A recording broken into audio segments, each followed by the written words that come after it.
4 ಜನನು ನಿಮ್ಮ suit main gate ಹತ್ರ ಬಂದಾಗುತ್ತೆ. ನೀವೆಲ್ಲರೂ ಬಾಗ್ಲಿಂದ ಆ ಕಡೆ ಕಾಂಬಿನೇಷನ್ ಮಾಡೋದು ಈ ಮನೇಲಿ ಅಳಿವು ಉಳಿವು ಯಾವುದೋ ಈಗೋಗೆ ಮಾಡಕ್ ಖುಷಿ ಇರೋ ಕ್ಷಣಗಳನ್ನ ಕಳಿಬೇಕು ಅಂತ ನಮಗೆ ಅಂತ ನಾವು ಹಠ ಹಿಡಿಬೇಕಾಗಿತ್ತು ಸರ್. ಇಲ್ಲ ನಾನ್ ಸೇಫ್ ಆಗ್ತೀನಿ, ನಾನ್ ಸೇಫ್ ಡೋರ್ ಕ್ಲೋಸ್ ಆಗುತ್ತೆ ಆಗುವಾಗ ಯಾರು ಇರಲ್ವೋ ಅವ್ರ ಮನೆಗೆ ಹೊಡ್ತೀವಿ. Sunday with Sudeep. ಅಪ್ಪ ದೇವ್ರೆ ಗುರು, ನಿಜ ನಾನು ಹೇಳ್ತೀನಿ, ಈ ಸರಿ ಬಿಗ್ ಬಾಸ್ ಏನೋ ಮಾಡ್ತಾರೆ ಗುರು. ಇವೆಲ್ಲ ಈಗೇನ್ ಎಲಿಮಿನೇಷನ್ ಪ್ರಕ್ರಿಯೆ ನಡೆಸ್ತಾ ಇದ್ದಾರೆ, ಈ ಪ್ರಕ್ರಿಯೆ ಊಹೆ ಮಾಡ್ಕೊಳ್ಳೋದಕ್ಕೂ ಕೂಡ ಕಷ್ಟ ಆಗತ್ತೆ. ಯಾಕೆ ಊಹೆ ಮಾಡ್ಕೊಳ್ಳೋದಕ್ಕೂ ಕೂಡ ಕಷ್ಟ ಆಗತ್ತೆ ಅಂದ್ರೆ, ಈಗೇನು ಇವತ್ತು ಎಲಿಮಿನೇಷನ್ ಆಗ್ತಾ ಇದ್ದಾರೆ, ಇವ್ರಿಗೆ ಎಲಿಮಿನೇಷನ್ ರೌಂಡ್ ಇದೆಯಲ್ಲ, ಇದು ಹೋದ್ ಸೀಸನ್ ಆಚೆ ಸೀಸನ್ ಅವೆಲ್ಲನ ಲಾಸ್ಟ್ ಎಂಡಿಂಗ್ ಅಲ್ಲಿ ಈ ತರ ಒಂದು ಟಾಸ್ಕ್ ಗಳನ್ನ ಕೊಡೋರು. ಅಂದ್ರೆ ಎಲಿಮಿನೇಷನ್ ಪ್ರಕ್ರಿಯೆಯಲ್ಲಿ ಲಾಸ್ಟ್ ಎಂಡ್ ಅಲ್ಲಿ ಇಷ್ಟು ಟ್ವಿಸ್ಟ್ ಗಳನ್ನ ಮತ್ತೆ ಇಷ್ಟು ಕಠೋರವಾಗಿ ಎಲಿಮಿನೇಷನ್ ಮಾಡೋರು. ಆದ್ರೆ ಈಗ 7ನೇ ವಾರ 8ನೇ ವಾರಕ್ಕೇನೆ ತಡ್ಕೊಳಕ್ಕೂ ಆಗದೆ ಇರೋ ಮಟ್ಟಕ್ಕೆ ಎಲಿಮಿನೇಷನ್ ಮಾಡ್ತಾ ಇದ್ದಾರೆ. ಅಪ್ಪ ಇದನ್ನ ಊಹೆ ಮಾಡ್ಕೊಳ್ಳೋದಕ್ಕೂ ಕೂಡ ಕಷ್ಟ ಆಗತ್ತೆ. ಅಷ್ಟು ದೊಡ್ಡ ಮಟ್ಟಕ್ಕೆ ಎಲಿಮಿನೇಷನ್ ನ ಸ್ಟಾರ್ಟ್ ಮಾಡ್ತಾ ಇರ್ತಕ್ಕಂಥದ್ದು. ಸೊ ಇವಾಗ ಎಲಿಮಿನೇಷನ್ ನಲ್ಲಿ ನಿಂತಿರ್ತಕ್ಕಂಥವ್ರು ಅಂತಂದ್ರೆ ಅಶ್ವಿನಿ ಗೌಡ, ರಘು ಅವರು, ರಿಷಾ ಅವರು, ಮತ್ತೆ ಯಾರು ಕಾಕ್ರೋಚ್ ಸುದಿ ಅವರು, ಸಾರಿ ರಾಶಿಕಾ ಕಾಕ್ರೋಚ್ ಸುದಿ ಅವರು, ಇಷ್ಟು ಜನ ನಿಂತಿದ್ದಾರೆ. ಸೊ ಅವ್ರು ನಾಳೆ ಹೊರಗಡೆ ಕಳಿಸ್ಬಿಟ್ಟಿದ್ದಾರೆ. ಬಿಗ್ ಬಾಸ್ ಮನೆ ಅಂದ್ರೆ ಆ ದೊಡ್ಡ ಗೇಟ್ ಏನಿದೆಯಲ್ಲ, ಒಂಥರ ಸೆಂಟ್ರಲ್ ಜೈಲ್ ಜೈಲ್ ಗೇಟ್ ಇದ್ದಂಗಿದೆ ಅದು. ಸೊ ಅಲ್ಲಿ ಒಳಗಡೆ ಅಲ್ಲೇ ಕಳಿಸ್ಬಿಟ್ಟಿದ್ದಾರೆ ಹೊರಗಡೆಗೆ. ಓಕೆನಾ, ಗೇಟ್ ಇಂದ ಹೊರಗಡೆ ಕಳಿಸ್ಬಿಟ್ಟು ಅಲ್ಲಿಂದ ಯಾರು ಒಳಗಡೆ ಬರ್ತಾರೆ ಅವ್ರು ಮಾತ್ರನ ಸೇವ್ ಆಗಿದ್ದಾರೆ ಅಂತ ಅರ್ಥ. ಇನ್ನು ಅಲ್ಲಿಂದ ಹೊರಗಡೆಗೆ ಯಾರು ಹೋಗ್ತಾರಲ್ಲ ಅವರೆಲ್ಲ ಎಲಿಮಿನೇಷನ್ ಹೋಗ್ಬಿಡ್ತಾರೆ ಅನ್ನೋ ಒಂದು ಇದನ್ನ ಕೊಟ್ಬಿಟ್ಟವ್ರೆ. ನಿಜವಾಗ್ಲೂ ಗಾಬರಿ ಕ್ರಿಯೇಟ್ ಆಗೋಗ್ಬಿಡುತ್ತೆ ಗುರು. ಏನ್ ತಮಾಷೆ ವಿಷಯನ ಇದೆಲ್ಲ. ಅಂದ್ರೆ ಇದು ಲಾಸ್ಟ್ ಎಂಡಿಂಗ್ ಸೀಸನ್ ಅಂದ್ರೆ ಎಂಡಿಂಗ್ ವೀಕ್ಸ್ ಗಳಲ್ಲಿ ಮಾತ್ರ ಈ ತರ ನಾವು ನೋಡ್ತಾ ಇದ್ವಿ. ಆದ್ರೆ ಈಗ ಬರೀ 7ನೇ ವಾರ 8ನೇ ವಾರಕ್ಕೇನೆ ಯಪ್ಪ ತಡ್ಕೊಳಕ್ ಆಗದೆ ಇರೋ ಮಟ್ಟಕ್ಕೆ ಟ್ವಿಸ್ಟ್ ಟರ್ಮ್ಸ್ ಗಳು ಎಲ್ಲಾನ ಬರ್ತಾ ಇದೆ ಬಿಗ್ ಬಾಸ್ ನಲ್ಲಿ. ಇವತ್ತು ನಿಮ್ ಪ್ರಕಾರ ಯಾರು ಹೋಗ್ಬೇಕು ಅಂದ್ರೆ, ಈ ಎಲಿಮಿನೇಷನ್ ಪ್ರಕ್ರಿಯೆ ಅನ್ನೋದು ಏನ್ ನಡೀತಾ ಇದೆಯಲ್ಲ, ಈ ಪ್ರಕ್ರಿಯೆಯಲ್ಲಿ ನಿಮ್ಮ ಪ್ರಕಾರ ಇಲ್ಲ ಗುರು ಇವ್ರು ಸರಿಗ ಆಡಲ್ಲಪ್ಪ, ಇವ್ರದ್ದು ಏನೇ ಮಾಡ್ತೀನಿ ಅಂತಂದ್ರು ಇವ್ರ ಹಣೆ ಬರ ಇಷ್ಟೇನೆ, ಇವ್ರು ಸರಿಗ ಆಡಲ್ಲ, ಇವ್ರು ಫಸ್ಟ್ ಹೊರಟು ಬಿಡ್ಬೇಕು, ಇವ್ರು ಇದ್ರೆ ಮನೇಲಿ ಇನ್ನೂ ಕೂಡ ಒಂದು ಕೆಟ್ಟ ಹೆಸರು ಬರುತ್ತೆ, ಇವ್ರು ಇದ್ರೆ ಮನೆಯಲ್ಲಿ ಇನ್ನೂ ಕೂಡ ಬಿಗ್ ಬಾಸ್ ಅನ್ನೋದಕ್ಕೆ ಒಂದು ಅರ್ಥನೇ ಸಿಗದಂಗ ಆಗುತ್ತೆ, ಇವ್ರು ಹೋಗ್ಬೇಕು ಅನ್ನೋಂಥದ್ದು ನಿಮ್ ಪ್ರಕಾರ ಯಾರಿದ್ದಾರೆ ಅದನ್ನ ದಯವಿಟ್ಟು ತಿಳಿಸಿ, ಕಮೆಂಟ್ ನ ಮೂಲಕ ತಿಳಿಸಿ. ಮತ್ತೆ ನಮ್ಮ ಚಾನಲ್ಗೆ ಯಾರ್ಯಾರೆಲ್ಲ ಹೊಸ್ದಾಗಿ ಬಂದಿದ್ದೀರಿ ನೋಡಿ, ಇಲ್ಲ ಇದೇ ಫಸ್ಟ್ ನಾವು ಬಂದಿದೀವಿ ಅಂತ ಅಂದ್ಬಿಟ್ಟು, ಸೊ ದಯವಿಟ್ಟು ನಿಮಗೆ ಕಂಟೆಂಟ್ ಇಷ್ಟ ಆಗಿದ್ರೆ ಸಬ್ಸ್ಕ್ರೈಬ್ ಮಾಡ್ಕೊಳ್ಳೋದ್ರ ಜೊತೆ ಕಮೆಂಟು, ಲೈಕು, ಶೇರ್ ಮಾಡೋದನ್ನ ಮರೆಯೋದಕ್ಕೆ ಹೋಗ್ಬೇಡಿ. ನಮ್ಮ ಚಾನಲ್ನ ಬೆಂಬಲಿಸಿ ಅಂತ ಕೇಳ್ಕೊಂತೀನಿ. ಎಸ್, ಇನ್ನು ವಿಷಯಕ್ಕೆ ಬಂದ್ಬಿಡೋಣ. ಇಷ್ಟು ಜನ ಎಲಿಮಿನೇಷನ್ ಆಗಿದ್ದಾರೆ. ಇಷ್ಟು ಜನ ಎಲಿಮಿನೇಷನ್ ಅಲ್ಲಿ ನೀವು ಜಸ್ಟ್ ಊಹೆ ಮಾಡ್ಕೊಳ್ಳಿ, ರಕ್ಷಿತಾ ಕೂಡ ಇದ್ದಾರೆ ಎಲಿಮಿನೇಷನ್ ಪ್ರಕ್ರಿಯೆಯಲ್ಲಿ. ಜಸ್ಟ್ ಊಹೆ ಮಾಡ್ಕೊಳ್ಳಿ ನೀವು ಏನೇನೆಲ್ಲ ಆಗಬಹುದು ಅಂತ, ಏನೇನೆಲ್ಲ ಆಗಬಹುದು ಅಂತ ಇಮ್ಯಾಜ್ ಮಾಡ್ಕೊಳ್ಳಿ ನೀವು.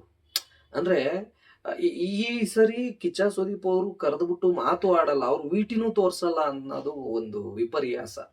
ಅಂದ್ರೆ ಹೊರ್ಗಡೆಗ್ ಬಂದಿದ ತಕ್ಷಣ ಅವ್ರು ಒಂದೇ ವಾರದಲ್ಲಿ ಹೊರಗಡೆಗೆ ಬಂದಿದ್ರು ಕೂಡ ಅವ್ರನ್ನ ಕರೆದು ಅವ್ರು ಬಂದಿರತಕ್ಕಂತ ಆದಿ ಅಥವಾ ಅವ್ರ ಒಳಗಡೆಗೆ ಹೋಗಿದ್ದು ಅವರ ಚೇಷ್ಟೆಗಳು, ಅವ್ರು ಮಾಡಿದಂತ ಕೆಟ್ಟ ಕೆಲಸಗಳು, ಒಳ್ಳೆ ಕೆಲಸಗಳು, ಅವಕ್ಕೆನ ಯಾರ ಮೇಲೆ ಅವಾಜ್ ಹಾಕಿದ್ರು, ಯಾರಿಗೆ ಮುದ್ದಾಗಿ ಮಾತಾಡಿದ್ರು, ಅದೆಲ್ಲವೂ ಕೂಡ ಇಲ್ಲೇ ಫಸ್ಟೇನೆ ಹೇಳುವಂಥದ್ದು. ಅಂದ್ರೆ ವಿಟಿ ಮೂಲಕ ತೋರಿಸ್ತಾ ಇದ್ರು.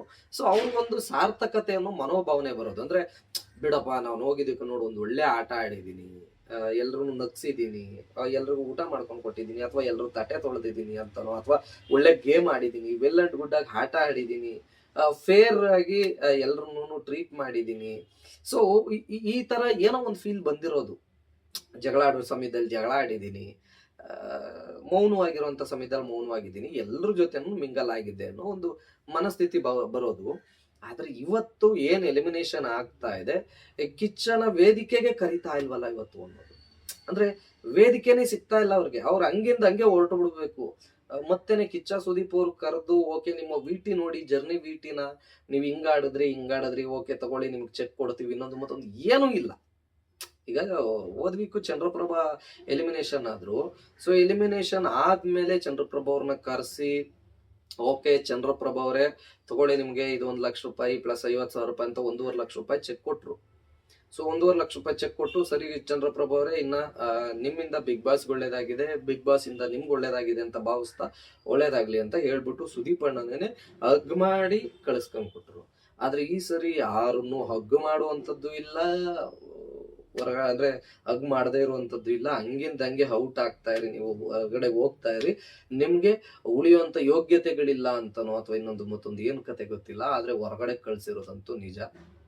ಆದ್ರೆ ನಮ್ಗೆ ಒಂದು ಸಂದೇಹ ಬರುವಂತದ್ದು ಏನಪ್ಪಾ ಅಂತಂದ್ರೆ, ಅಂದ್ರೆ ಒಂದು ಡೌಟ್ ಸೃಷ್ಟಿ ಆಗುವಂತದ್ದು ಏನಪ್ಪಾ ಅಂದ್ರೆ, ಜಾನ್ವಿ ಅವರು ಓಕೆ ಸುದೀಪ್ ಅಣ್ಣ ನೆನ್ನೆ ನೀವೇ ಹೇಳಿದ್ರಿ ಜಾನ್ವಿ ಅವ್ರ ವಿಚಾರದಲ್ಲಿ, ಜಾನ್ವಿ ಅವರೇ ನೀವು ಡ್ರೆಸ್ಸಿಂಗ್ ಟೇಬಲ್ ಹತ್ರ ಕೂತ್ಕೊಂಡು ಮಾತಾಡುವಂತ ಅವಶ್ಯಕತೆ ಏನಿತ್ತು ಅಂತ. ಅದು ನಮಗೂ ಬಹಳ ಖುಷಿ ಆಯ್ತು. ಅಂದ್ರೆ ಸುದೀಪ್ ಅವರು ಮಾತಾಡಿದ ರೀತಿ ಸ್ಲ್ಯಾಂಗ್ ಎಲ್ಲಾನ ಅಶ್ವಿನಿ ಅವ್ರಿಗೂ ಕೂಡ ಅದೇ ಅಂದ್ರೆ ನಾರ್ಮಲ್ ಆಗಿ ಹೇಳ್ತಾ ಹೋದ್ರಿ. ಆದ್ರೆ ನಿಜಕ್ಕೂ ಕೂಡ ಜಾನ್ವಿ ಅವರು ಗೇಮ್ ನ ಚೆನ್ನಾಗಿ ಆಡ್ತಾ ಇದ್ದಾರೆ. ಎಲ್ಲಾ ಗೇಮ್ ನಲ್ಲೂ ಕೂಡ ಜಾನ್ವಿ ಅವರು 100% ಎಫರ್ಟ್ ಆಗ್ತಾ ಇದಾರೆ. ಎಲ್ಲರ ಜೊತೆಗೂ ಕೂಡ ಮಿಂಗಲ್ ಆಗಿದಾರ ಜಾನ್ವಿ ಅವರು. ಸ್ಪಂದನ್ ಅವ್ರು ಎಲ್ಲರ ಜೊತೆನೂ ಮಿಂಗಲ್ ಆಗಿದಾರ. ಈಗ ಏನ್ ಎಲಿಮಿನೇಷನ್ ಆಗಿದ್ದಾರೆ ಇನ್ಕ್ಲೂಡೆಡ್ ಅಶ್ವಿನಿ ಅವ್ರನ್ನು ಸೇರಿ ನಾನು ಹೇಳ್ತಾ ಇದ್ದೀನಿ. ಅಶ್ವಿನಿ ಅವ್ರಾಗ್ಬೋದು, ರಘು ಅವ್ರಾಗ್ಬೋದು, ರಕ್ಷಿತಾ ಅವ್ರಾಗ್ಬೋದು, ಇವ್ರು ಯಾರು ಕೂಡ ವೆಲ್ ಪ್ಲೇಯರ್ಸ್ ಅಲ್ವಾ? ಅದ್ಭುತವಾಗಿ ಆಟ ಆಡ್ತಾ ಇಲ್ವಾ ಇವ್ರು ಯಾರು? ಅಂದ್ರೆ ನಿಮ್ ಕಣ್ಣಿಗೆ ಅದು ಕಾಣಿಸ್ತಾ ಇಲ್ವಾ? ಅಥವಾ ನಿಮ್ಗೆ ಅದನ್ನ ಏನ್ ತೋರ್ಸುವಂತ ಪ್ರಯತ್ನ ಮಾಡ್ತಾ ಇಲ್ವಾ ಬಿಗ್ ಬಾಸ್ ಟೀಮು? ಏನು ಅನ್ನೋದಂತೂ ನನಗಂತೂ ಗೊತ್ತಾಗ್ತಾ ಇಲ್ಲ ಸುದೀಪಣ್ಣ. ಬಟ್ ದಯವಿಟ್ಟು ಇದು ತುಂಬಾ ಅಂದ್ರೆ ಒಂಥರ ಅಲ್ಲಿರೋರ್ಗೆನೆ ಆಗ್ಲಿ ಒಂದ್ ಸ್ವಲ್ಪ ಭಯದ ವಾತಾವರಣ ಸೃಷ್ಟಿ ಆಗೋದಂತೂ ಸತ್ಯ. ಯಾಕೆಂತಂದ್ರೆ ಅಷ್ಟು ಭಯಂಕರವಾಗಿದೆ. ಅಂದ್ರೆ ಹೊರಗಡೆ ಕಳಿಸ್ಬಿಟ್ಟು ಅಲ್ಲಿ ಇನ್ನೊಂದು ಗೇಟ್ ಇದೆ, ಅದ್ರ ಮಧ್ಯದಲ್ಲಿ ನಿಂತ್ಕೋಬೇಕು ಕತ್ಲೆ ಕೋಣೆಯಲ್ಲಿ ಅಂತಂದ್ರೆ ಅವ್ರಿಗೊಂದ್ ನಿಮಿಷ ಎದೆ ಜಲ್ ಅನ್ನೋದಂತೂ ಸತ್ಯ. ಸೊ ಆ ಎದೆ ಜಲ್ ಅನ್ನೋದಂತೂ ಸತ್ಯ ಅನ್ನೋದು ಒಂದು ಕಡೆಗಾದ್ರೆ, ಇನ್ನೊಂದು ಕಡೆಗೆ ಅವ್ರ ಜೊತೆಗಿದ್ದವ್ರು ಯಾರು ಹೋದ್ರು ಕೂಡ ಅವ್ರಿಗೂ ಗೊತ್ತಾಗಲ್ಲ. ಈಗ 4 ಜನ 5 ಜನ ಏನ್ ನಿಂತಿದ್ದಾರೆ ಅದ್ರಲ್ಲೆಲ್ಲ ಕತ್ಲೆ ಕೋಣೆ, ಯಾರು ಹೋದ್ರು ಯಾರಿದ್ದಾರೆ ಅಂತ ಅವ್ರಿಗೂ ಗೊತ್ತಾಗಲ್ಲ. ಸೊ ಇಮಿಡಿಯೇಟ್ ಆಗಿ ಟಕ್ ಅಂತ ಬಂದಿದ ತಕ್ಷಣನೇನೆ ಬಾಗಿಲು ತೆಗ್ದಿದ ತಕ್ಷಣನೇ ಬೆಳಕು ಬಂದ್ಬಿಡುತ್ತೆ. ಯಪ್ಪ ಅದನ್ನ ನೆನೆಸ್ಕೊಂಡ್ರೆ ಭಯ ಆಗ್ತಾ ಇದೆ. ಓಕೆನಾ? ಪಾಪ ಅವ್ರಿಗೆಲ್ಲ ಎಷ್ಟು ಭಯ ಆಗಿದೆಯೋ ಏನ್ ಕತೆನೋ.